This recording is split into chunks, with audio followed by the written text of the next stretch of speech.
Hey guys, it's me. I got home early. Well, yeah, I got home early. I just needed to get out of there. I just needed to get out of there. I don't know. I mean, I had a good day. I mean, I did. I did. And I really got to stay for the full 10. You know, I really got to boss up. But I really had a good day. I really like it when it's a little quieter there and not very many people and, you know, not somebody stalking me or looking at me or getting near me. That was pretty good. I mean, that was. And you know what? I thought about that this morning, like when I went to work. I thought about that and about this person. This person, like, I think it was a download or like a, you know,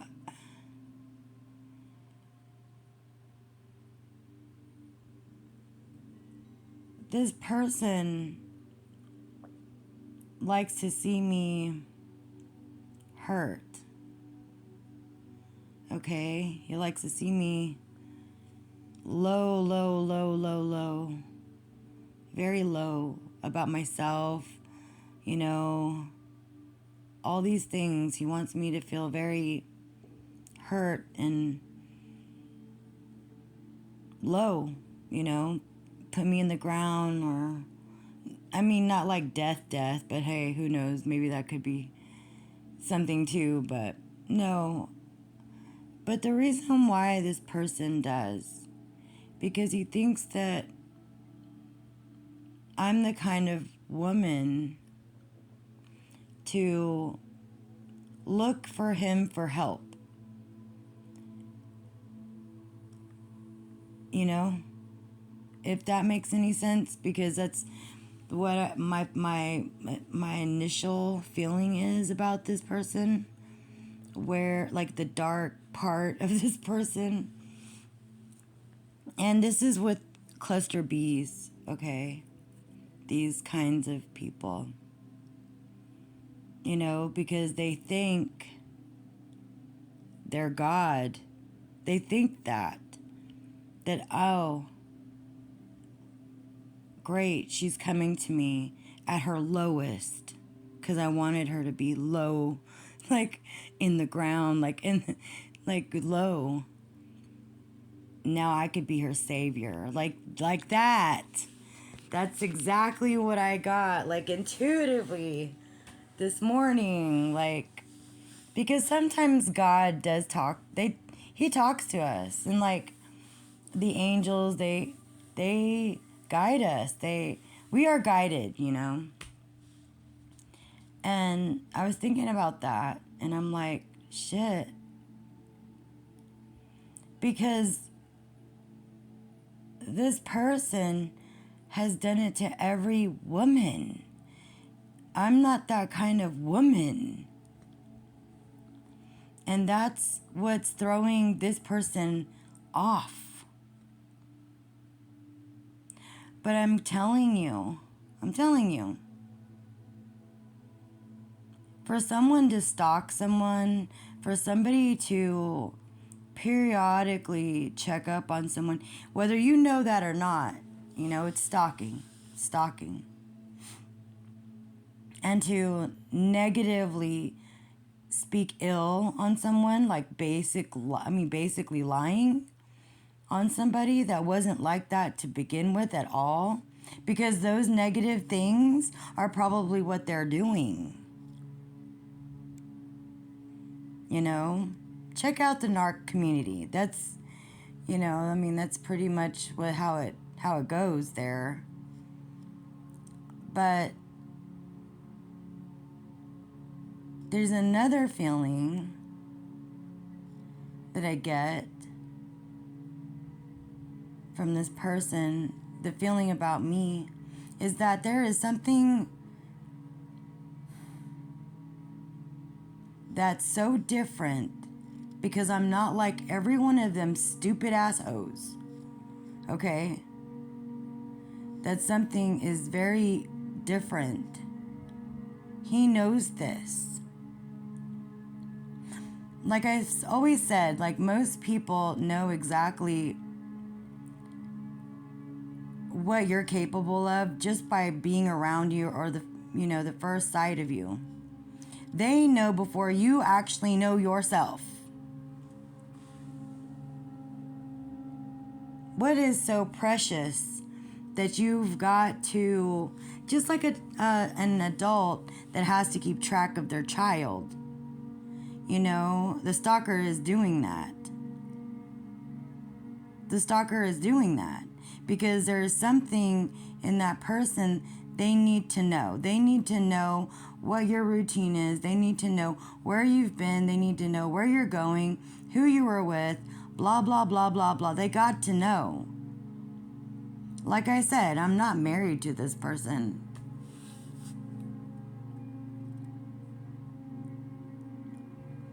But inside, that's one of the things, is that there is something so precious to this person. And I hate to put it in those kind of terms.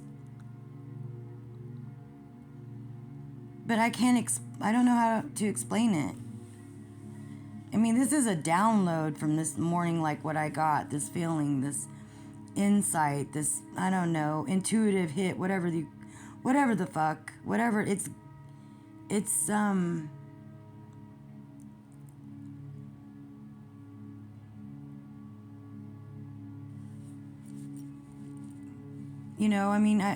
I mean, what do you do whenever you're picking and you're stowing and you're just, doing all those things? You think. But this time it was like divine intuition, like something.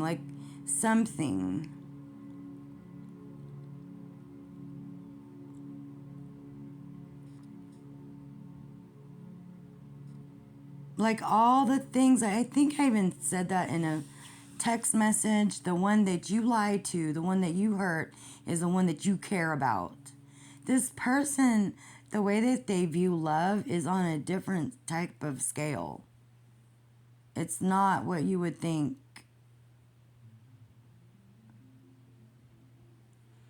It's not what you would think. And he's protecting something that he knows is so different from all the rest.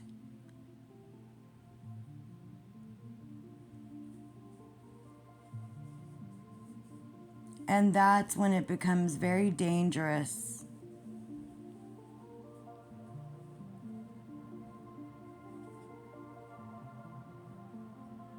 I mean, I don't even know. I mean, I've got to share this. Though. Because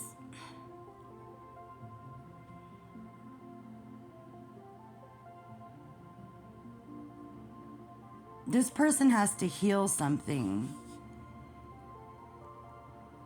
This person has to heal, like, his meth addiction, if he's still doing that, his sex addiction, and understand where those addictions, the root cause of that.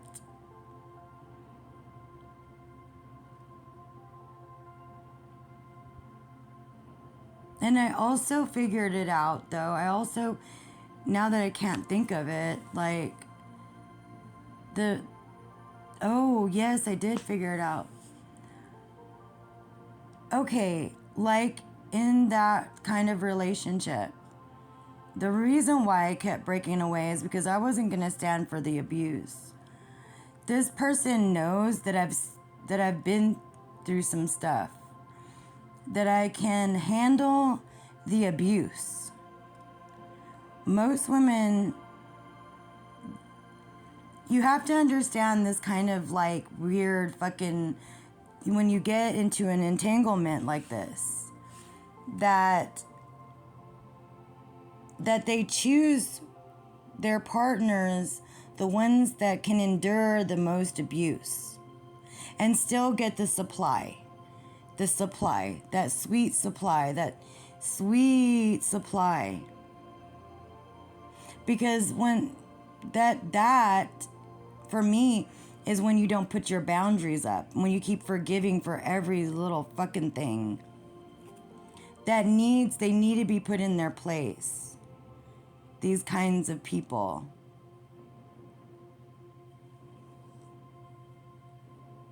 You know, don't take the abuse personal.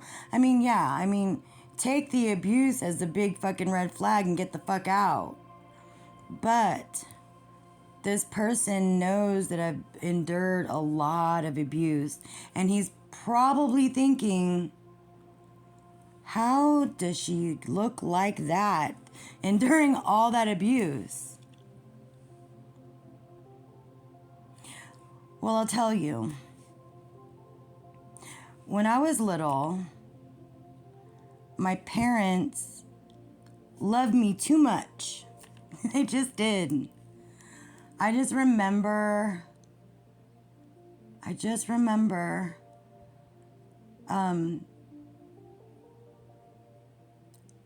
being in the front yard, and we were playing in the sprinkler. It was hot. It was summertime. I was about 6 or 7 years old, and it was me and some friends from the neighborhood. So I took my shirt off. Kept my bottoms on, but my dad was like cutting some hedges, and he told me like, hey, Sharon, hey, don't you think you need to put your shirt on? And I'm like, no, he doesn't have his shirt on. I don't need my shirt on.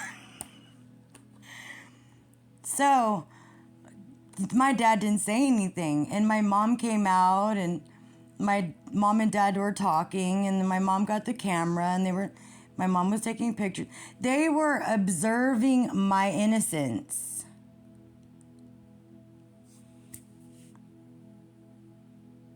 They were observing that. It's from a now, okay? They were observing my innocence when I was a kid. That was very innocent, really didn't know much better.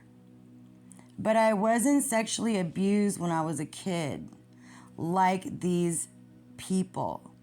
Like, okay? Now, if we're talking about energy, now, you know, me growing up, being grown, didn't really experience those experience, don't really know about, you know, what narcissism is or the patterns or anything like that. It boggles my mind to be treated like that. But hey, I know some things now, and I got the tools, but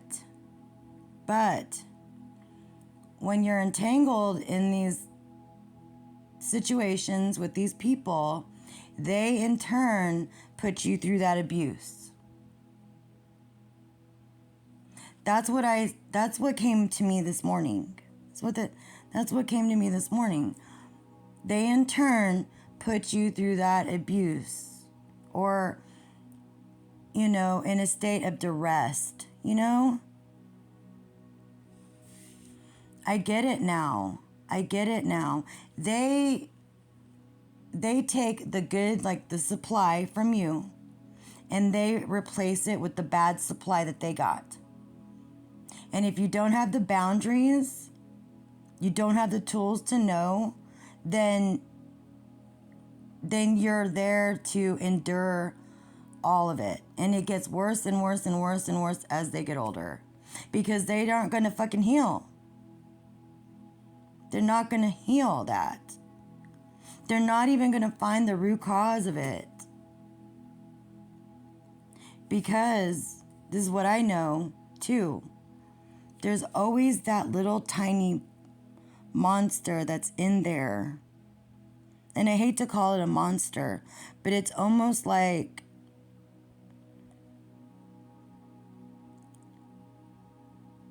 it was, when they were going through that abuse, it was created to protect them. Like lying. All those negative things. It's there to protect them. FYI. I know this is coming off really weird, but I'm just saying, we got voodoo here. We got ritual here. We got rich man here. Like, only I know what it's about. I'm not going to explain it. But I wanted to get this out. I wanted to say this. And I also got many more like downloads this morning. Just in that, 3 hours, and then it was break, that I got these downloads. Like, oh, okay, get this. Oh, yeah. All right. I get it. I mean,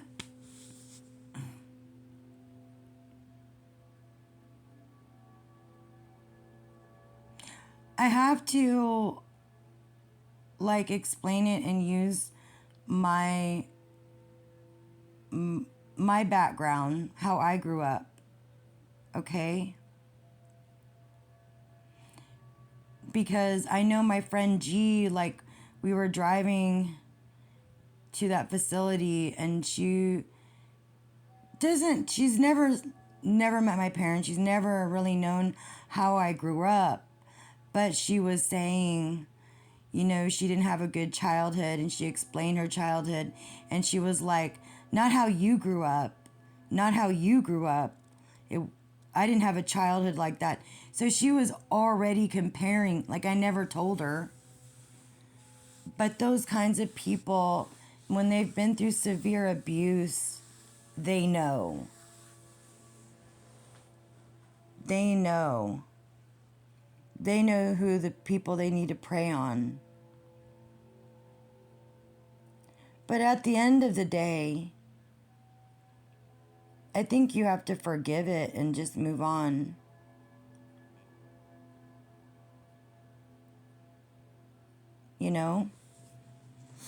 Because there's always going to be that monster inside of them. Because I don't think you can heal yourself from narcissism. You just have to recognize it. Because the disease is worse. Like my father-in-law calling me, or not calling me, but messaging me. He's like a narcissist too. He's a dying one.